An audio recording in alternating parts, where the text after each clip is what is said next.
Sri Lanka 11తో warm up మ్యాచ్లో team India బౌలర్లకు లంక బ్యాటర్లు గట్టి పరీక్ష పెట్టారు. 110 పరుగుల భారీ ఓపెనింగ్ భాగస్వామ్యంతో చెలరేగగా సిరాజ్ అలాగే ప్రసిద్ధ్ కృష్ణ విఫలమయ్యారు. జడేజా, కుల్దీప్ యాదవ్, మానవ్ సుతార్ స్పిన్తో వికెట్లు తీశారు. Captain KL Rahul drop catch చేయడం చర్చనీయాంశంగా మారింది. కొలంబోలోని ఎన్సీసీ గ్రౌండ్ వేదికగా శ్రీలంక 11 జట్టుతో జరుగుతున్న 3 రోజుల ప్రాక్టీస్ మ్యాచ్లో తొలి రోజు లంక బ్యాటర్లు రాణించారు.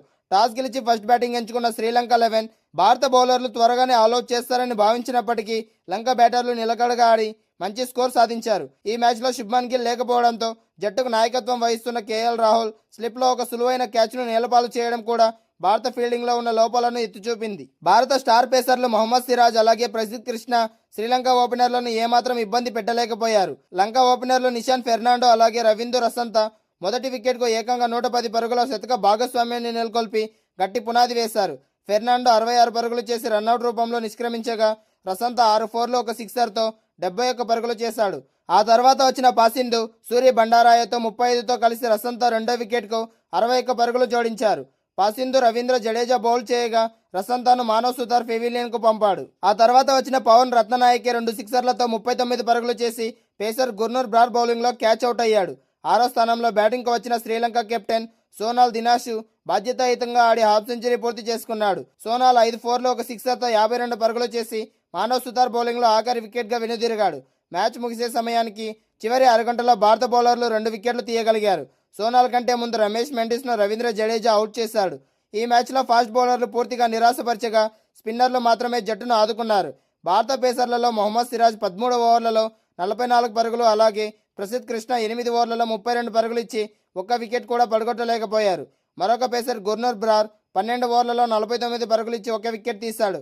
ఇక స్పిన్ విభాగంలో రవీంద్ర జడేజా 15 ఓవర్లలో 64 పరుగులు ఇచ్చి 2 వికెట్లు తీశాడు. ఇక కుల్దీప్ యాదవ్ 18 ఓవర్లలో 76 పరుగులు ఇచ్చి 2 వికెట్లు తీశాడు. ఇక యువ స్పిన్నర్ మానవ్ సుతార్ 13 ఓవర్లలో 33 పరుగులు ఇచ్చి 2 వికెట్లు పడగొట్టాడు.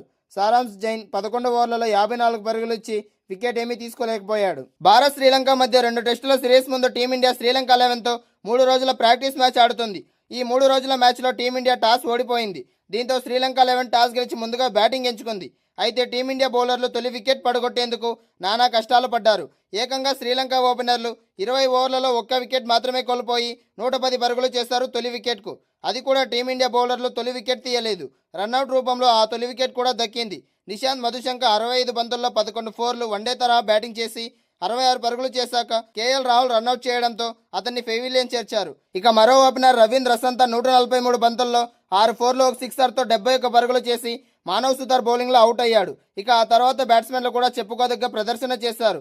షహింద్ సూర్యబంద 35 పరుగులు, పవన్ రత్ననాయకే 39 పరుగులతో రాణించగా శ్రీలంక 11 కెప్టెన్ సోనాల్ దుషాని 52 పరుగులతో హాఫ్ సెంచరీతో ఆకట్టుకున్నాడు.